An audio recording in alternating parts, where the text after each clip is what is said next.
¿Cuántas veces hemos hablado de la violencia política? Bueno, vimos una imagen muy fuerte, la de la vicepresidenta de la Nación, con un arma a centímetros de su cabeza, una bala que no salió. La misma bala que no salió, dicen desde la Cámpora, aplican algunos medios de comunicación para violentar a Cristina Fernández de Kirchner, y en esta oportunidad a Cristina Fernández de Kirchner nuevamente a través del supuesto estado de salud de su hija Florencia, haciendo diagnósticos médicos. Estamos hablando además de un medio de comunicación, y cómo esto después se empieza a replicar, ¿no? Hay que ponerle un freno a la violencia política, pero muchas veces nosotros también desde los medios, como periodistas, también tenemos que ponernos un freno y en todo caso interpelarnos sobre cuáles son los errores que estamos cometiendo, o por lo menos ponerlos en debate para que podamos tener alguna certeza de cuál es el objetivo que estamos cumpliendo a través de un medio de comunicación. Para analizar todo esto, tratar de analizarlo, vamos a recibir a Gustavo López, es vicepresidente de la ANACOM. ¿Cómo estás, Gustavo? ¿Qué tal? Buen día. Y a Leila Aidar también, que es nuestra columnista de género, porque tiene que ver, decíamos, violencia política, que viene enlazada con la violencia de género, claro, y que en este caso tiene como víctima no únicamente a la vicepresidenta, que en todo caso es una figura pública, que en principio podría o no ser candidata en estas elecciones, pero también como víctima a Florencia Kirchner, que no es una figura pública, que no se postula para ninguna candidatura, pero que sin embargo fue violentada por dos periodistas en un canal de televisión. Hablamos de Laura Di Marco, hablamos de Viviana Canosa, lo decimos con nombre y apellido porque bueno, sus videos están circulando en todos los medios. Primera reflexión sobre esto, hacer un diagnóstico sobre un supuesto estado de anorexia, la responsabilidad supuesta de la madre en relación al padecimiento de su hija. A ver, lo que se dijo es una barbaridad, está fuera de todos los protocolos que nosotros publicamos de cómo se deben tratar los temas. Hay guías de contenidos para evitar sanciones. Yo primero quiero hablar de la libertad de expresión. La libertad de expresión, antes de emitirse, es absoluta. Es decir, nadie le puede prohibir a otro decir un mensaje, sea cual sea el mensaje. Exacto. Pero después tenés responsabilidades por el mensaje que has emitido. Si es un mensaje de odio, por ejemplo, la Convención Americana de Derechos Humanos dice, si hay una ley que lo castiga, nadie puede prohibir que lo diga, pero después viene el castigo. En nuestro país tenemos la Ley de Servicio de Comunicación Audiovisual, artículo 70, que es discriminación por cuestiones políticas, por cuestiones de género, por cuestiones sexuales, por cuestiones religiosas, y por otro lado, el artículo siguiente, el 71, que habla de las leyes que protegen la intimidad de las personas, la ley de salud mental, no poner en riesgo la salud de la población, los derechos del niño, niña y adolescente. Es decir, hay una serie de temas que hay que tratarlos de determinada manera, que no es que no se pueden tratar, hay que tratarlos de determinada manera. Y vos señalabas algo muy importante. El discurso político no es sancionable. Lo que es sancionable es el discurso no político y discriminatorio. Aquí se mete a la hija de la vicepresidenta de la Nación, se la trae por la ventana, se habla livianamente, sin ningún protocolo de una supuesta enfermedad, y el daño político es a la madre porque se la acusa del padecimiento de la hija, y esto es discriminación política. Entonces hay discriminación de género, discriminación política. Entonces, ¿cómo es el mecanismo? Yo, como hombre de la política, lo primero que hice fue, a título personal, repudiar todo esto, porque uno no puede quedarse callado. Después hay un procedimiento que empezó el fin de semana.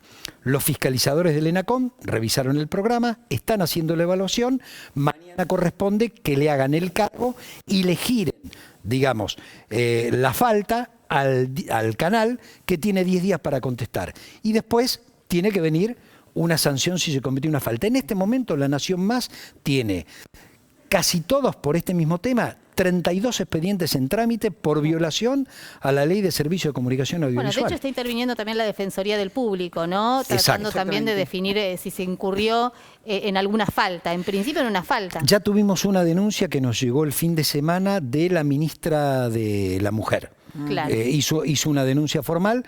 Calculo yo hoy, por lo que hablé con Miriam Lewin, que ellos hoy van a hacer una denuncia formal, y además nosotros ya actuamos de oficio. Ahora, esto no pone en juego la libertad de expresión.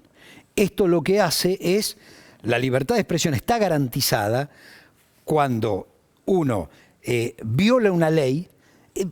esto es como sacar un No registro. se puede decir cualquier cosa. A ver, es como sacar un registro y decir, yo tengo el derecho constitucional a transitar por la Argentina. Bárbaro. Ahora, iba a 200 y me pusieron una multa, pasé 14 semáforos en rojo, me pusieron una multa, me están cercenando el derecho a conducir. No, claro. Vos tenés derecho a conducir, estas son las normas. No respetan las normas. Y la norma o la multa es al canal.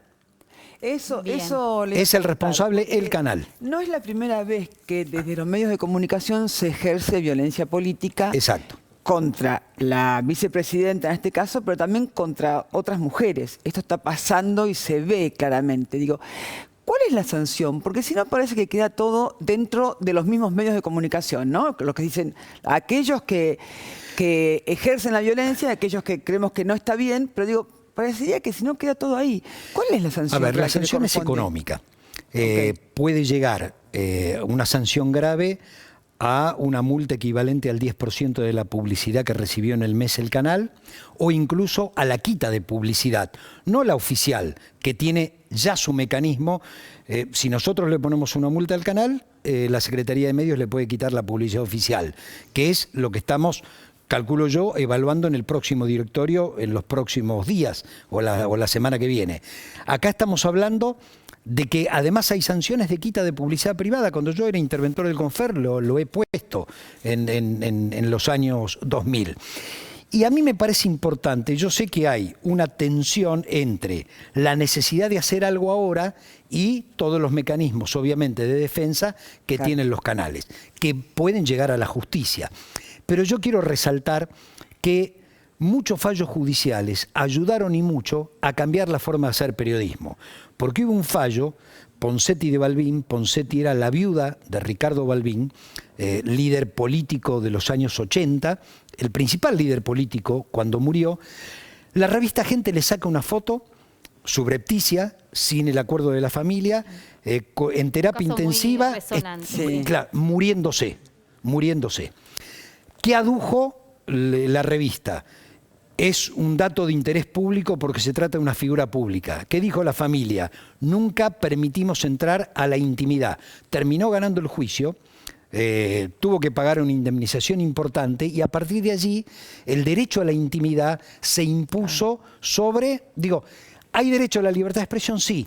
Nunca te hubiera podido prohibir poner la tapa. Ahora tenés que pagar las consecuencias de haber hecho esa tapa. Entonces, yo creo que es esto, se rompieron las reglas, esto va más allá de los dichos de Canosa y Di Marco, que son vergonzosos. Yo celebro el debate público que se ha armado y que la gran mayoría de las periodistas y los periodistas ha repudiado esto, porque no hay protocolo de médico interviniente, no se sabe nada, no se pone la matrícula de un médico, no se pone debajo la línea telefónica. Hacen un diagnóstico a través de imágenes que publica Florencia Kirchner a través de sus redes sociales y con eso las redes sociales son públicas y todo, lo sostienen como un argumento para defender su posición. Lo que quieren hacer es un daño a la vicepresidenta utilizando a la hija y culpabilizando a la madre. Eso es artículo 70 de la ley. Discriminación por razones políticas, discriminación por razones de género, y además en el 71 violaste todas las normas que protegen la privacidad, la intimidad, la salud, no producir daños a la salud. Todo eso te lo olvidaste. Yo creo que es muy importante sacar a debate este tema porque el límite del pacto democrático se rompió hace tiempo. Cuando este mismo canal, sanción que todavía no se aplicó, pero ya está el sumario terminado, convirtió en presunto el atentado que nosotros vimos, eso es discriminación por razones políticas. La víctima, por pensar de determinada manera, ya no era víctima de un intento de asesinato, sino de un presunto intento de asesinato. Justamente, ¿no? Yo pensaba en esta situación que le tocó vivir a la vicepresidenta y digo, el daño está hecho porque quizás duele mucho más que se metan con tus hijos, hijas o hijes que aquellas 2 balas que no salieron, ¿no? Pienso en una mujer que hablan así a la hija. Digo, ¿cuánto daño se puede hacer tocando a los seres que más quiere esa persona? Enorme, enorme. Por eso que más allá de la intervención del Estado y de la posibilidad o no de una acción penal ya particular, Aquí lo que hay que tomar conciencia es la falta de ética del periodismo, el daño que intentan producir y que producen utilizando estas herramientas. Yo no me olvido de la Nata en el canal de televisión y en la radio diciendo vayan a hostigar a los hijos de Freiler. Digamos, eso está penado por la Convención Interamericana de Derechos Humanos, que es un discurso de odio que genera violencia explícita. Bueno, o la política empieza a entender que esto pone en riesgo el sistema democrático, en el mientras tanto vamos a salir a dar todos debates y aplicar todas las sanciones que haya que aplicar. Pero me parece que esto es para toda la dirigencia política porque se ha desmadrado el sistema democrático con gente que lo único que procura es generar este tipo de situaciones que además, desde el punto de vista ético, vuelvo a repetir, desde el punto de vista periodístico son aberrantes. Sí, y corriendo al periodismo y a la política hasta desde lo personal, ¿no? A uno le duele que alguien haga referencia de esa manera al hijo o hija de otra persona, digo, sin conocer cuál es el caso en profundidad, cuál es la situación. Por eso digo, habrá que sancionar. No lo haría con cualquier persona al margen de las diferencias políticas. Exactamente. Entonces uno dice, están usando armas que no usan en ningún otro lugar del mundo.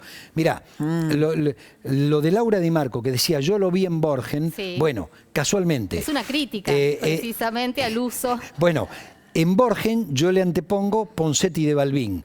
Mirá, la revista Gente tuvo que pagar una indemnización enorme y cambió la forma de hacer periodismo porque la justicia le dijo, usted invadió la privacidad. Pero hay muchos otros ejemplos que muestran exactamente lo contrario. Es decir, lo que hizo es lo que no se debe hacer. Meterse en la vida privada de la gente, esto es lo que no se debe hacer. Gustavo, muchísimas gracias, Leila. Uno esperaría que hubiera un consenso político para que este tipo de situaciones no vuelvan a ocurrir, porque también es cierto, es parte de responsabilidad del periodismo, pero también es parte de la dirigencia política que entra en esa dinámica, ¿no? Bueno, a ver, la presidenta del PRO, Patricia Bullrich, cuando la Cámpora saca el comunicado, termina diciendo prepárense para irse del gobierno. Y una de las colegas, la expresidenta del ENACON en la época de Macri, hoy atacan, defendiendo a los periodistas como si uno estuviera haciendo un ataque. Mirá, violaste la ley, la tenés que pagar si violaste la ley. Ahora, si no es incumplimiento de los deberes de funcionario público, bueno, pero hay algunos que la libertad de expresión es como la justicia argentina. Un ojo tapado para algunos y un ojo abierto para otros. Muchas gracias, Gustavo. Gracias, Ley.